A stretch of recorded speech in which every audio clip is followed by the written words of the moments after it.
Ini sejarah munculnya Edis TV. Jadi teman-teman, dulu sebelum ada channel Edis TV, saya itu sering melihat channel-channel milik orang Islam. Terima kasih Kak Eva. Di mana di channel-channel YouTube milik orang Islam itu, mereka sering membahas dan menertawakan agama Kristen. Saya akan sebutkan contoh-contoh channel-channel yang sering membahas agama Kristen. Contoh, misalnya channelnya Donditan, terus channelnya Irene Handono, channelnya Graham Walaf, channelnya Zuma, channelnya Nandar, dan banyak sekali. Kalau saya sebutkan sama kalian sampai besok pagi nggak kelar. Ya, channelnya Sanihu Munir, channelnya Ustadz Munzir Situmorang. Pokoknya ada banyak sekali channel-channel Islam yang kerjanya itu membahas agama Kristen. Puncaknya tahun 2017 diundanglah seorang penceramah asal India namanya Zakir Naik. Pada waktu itu sedang heboh Pilkada DKI. Waktu itu Pak Ahok mencalonkan diri atau jadi pokoknya mau jadi pemimpin Jakarta lah. Nah, pada waktu itu Zakir Naik datang, disambutlah pada waktu itu oleh Wakil Presiden Bapak Yusuf Kala. Nah, di dalam ceramahnya itu seperti biasa orang Islam membahas agama Kristen. Bahkan Zakir Naik di situ menantang-nantang. I challenge every Christian. Ketika dia menantang ya di atas podium itu, apa respon orang-orang Islam? Ketika Zakir Naik berkata, saya akan menantang seluruh orang Kristen untuk menunjukkan dan membuktikan bahwa Yesus berkata dia adalah Tuhan. Terjemahannya kira-kira seperti itu, karena kan dia berbahasa Inggris. Respon dari para penonton Muslim tiada lain tiada bukan teriak takbir.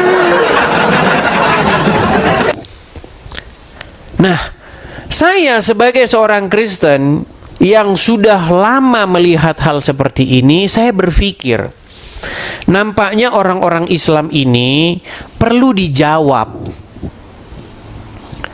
Jadi saya membuat video-video jawaban. Tetapi saya berpikir, di dalam sebuah permainan catur, itu tidak mungkin kita hanya menjawab atau bertahan terus. Kita juga harus melakukan yang namanya counter attack, serangan balik. Nah, ketika saya membuat argumen-argumen serangan, mempertanyakan agama Islam, maka saya mengalami persekusi. Iya. Bahkan kepala saya dihargai 200 juta rupiah. Siapa yang bisa menemukan Edis TV ini, saya kasih 200 juta katanya. Waduh, pokoknya mengalami persekusi. Akhirnya apa? Akhirnya saya pergi meninggalkan tempat saya. Ya, sampailah saya di sini. Sampailah saya di negeri freedom of speech. Kebebasan untuk berbicara dan mengemukakan pendapat.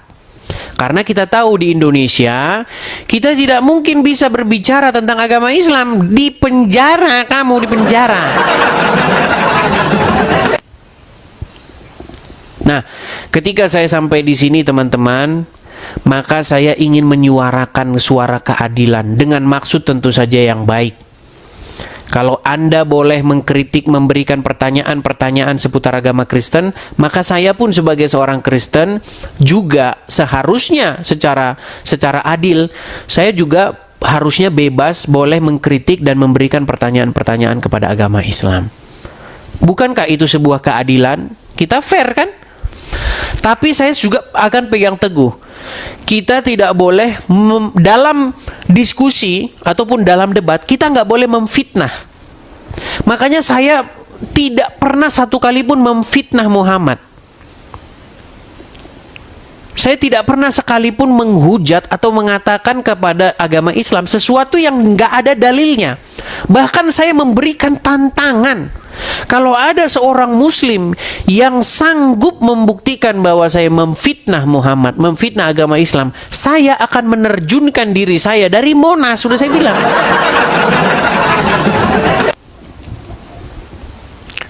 Seperti itu. Nah, karena saya melihat tidak ada tanda-tanda berhenti. Debat ini tidak ada tanda-tanda hentinya, saya lihat. Masih akan terus terjadi. Donditan masih aja terus. Ya, channel-channel Islam yang lain masih aja terus. Jadi kita pun teman-teman, kita juga maju terus. Kita akan jawab counter. Jawab counter. Ya. Kita harus melakukan jawaban dan juga kita harus melakukan counter kepada para pendebat atau para polemikus Islam tersebut. Seperti itu. Itulah sejarah munculnya Edis TV. Edis TV muncul karena persekusi, karena ancaman-ancaman dari orang-orang Islam. Seperti itu. Itulah yang terjadi kepada saya, teman-teman, ya. Jadi supaya teman-teman paham, jadi Edis TV tidak muncul begitu saja dengan mencari-cari sebuah masalah, tetapi ada peristiwa yang melatar belakanginya. Seperti itu, ya. Jadi teman-teman harus maklum dan juga harus mengerti kenapa itu terjadi. Nah,